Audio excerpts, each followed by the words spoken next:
സ്നേഹത്തിലൂടെയെല്ലാം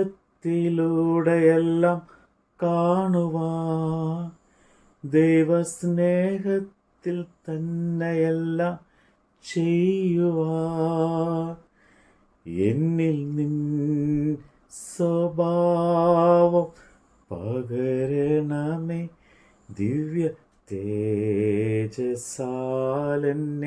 നിറയ്ക്കണമേ. എന്നിൽ നിൻ സ്വഭാവം പകരണമേ, ദിവ്യ തേജസാലെന്നെ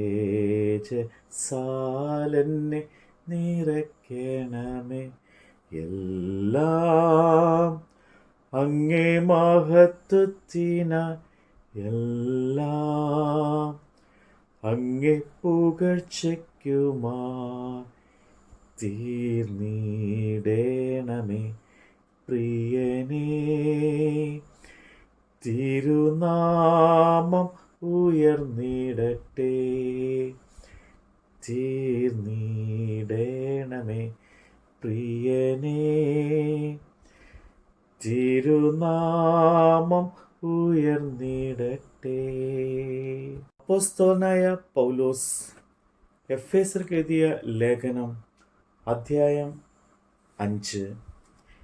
ആകയാൽ പ്രിയ മക്കൾ എന്ന പോലെ ദൈവത്തെ അനുകരിപ്പിൻ.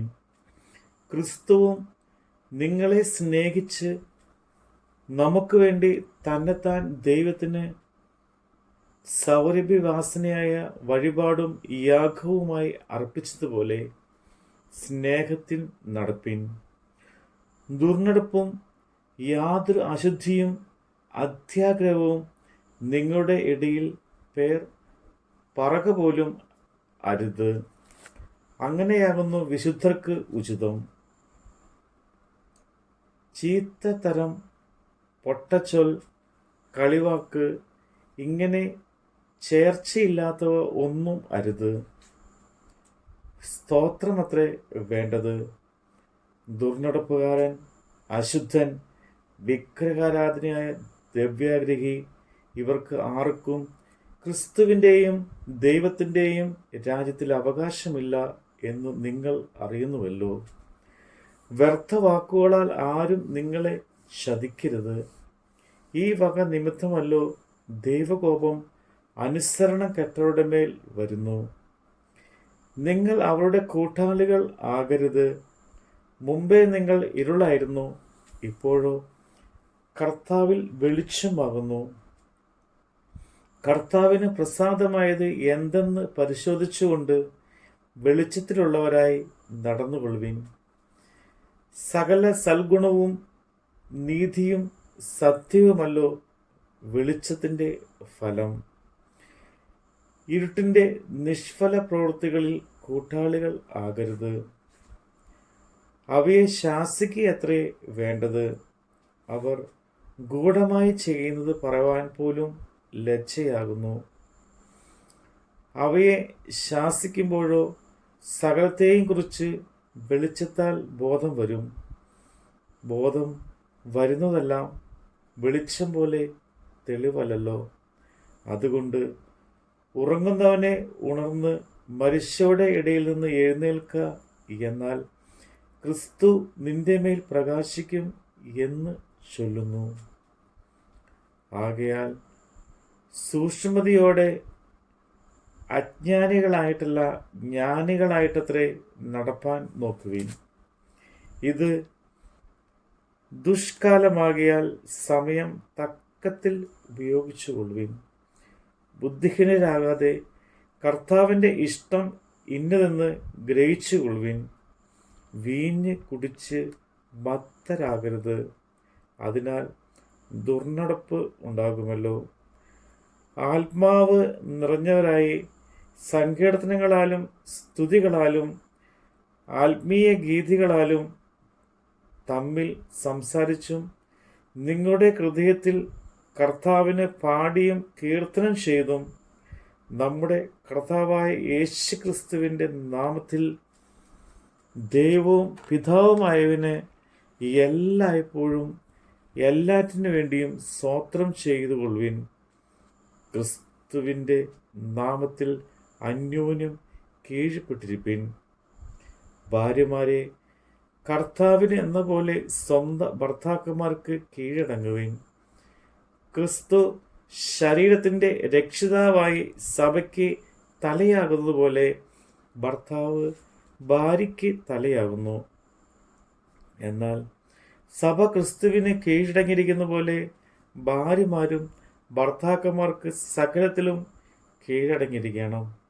ഭർത്താക്കന്മാരെ, ക്രിസ്തുവും സഭയെ സ്നേഹിച്ചതുപോലെ നിങ്ങളുടെ ഭാര്യമാരെ സ്നേഹിപ്പിൻ.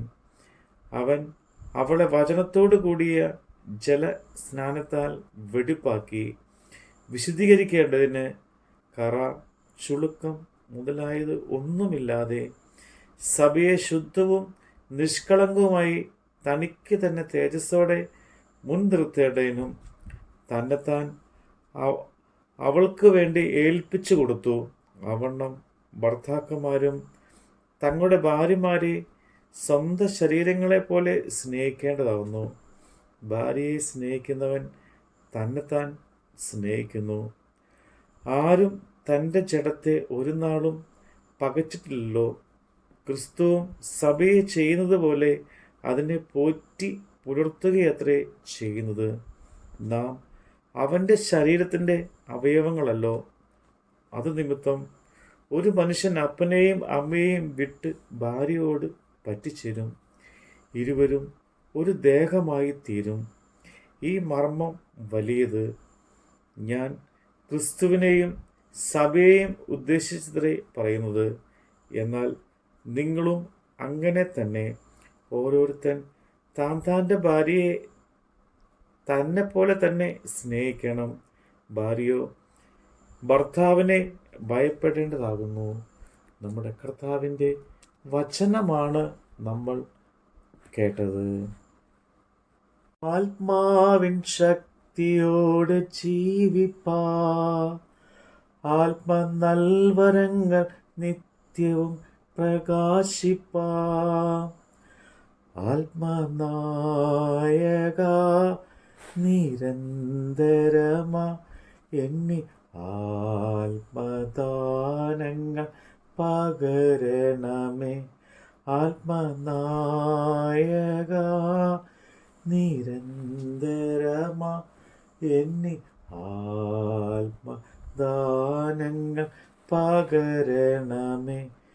എല്ലാം അങ്ങേ മഹത്വത്തിന, എല്ലാം അങ്ങേ പുകഴ്ചയ്ക്കുമാ തീർന്നിടേണമേ.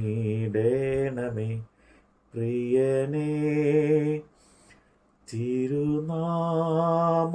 ഉയർന്നിടട്ടെ.